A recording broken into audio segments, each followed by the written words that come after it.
Te dni ima Nataša polne roke dela.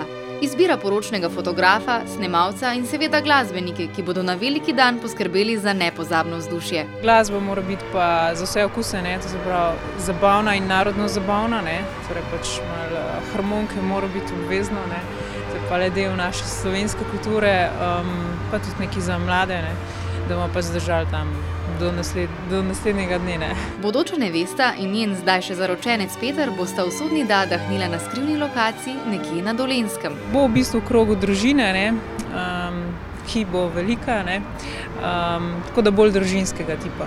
Kreacijo sanjske poročne obleke je Nataša zaupala naši oblikovalki Maji Štamol.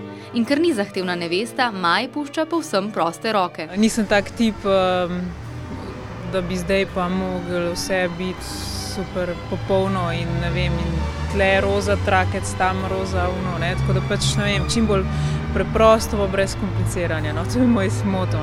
Sicer pa Nataša še pravi, da je na poročni dan zares pomembno le to, da se bodo svatje dobro imeli in da bo postala žena moškemu, ki ga neizmerno ljubi.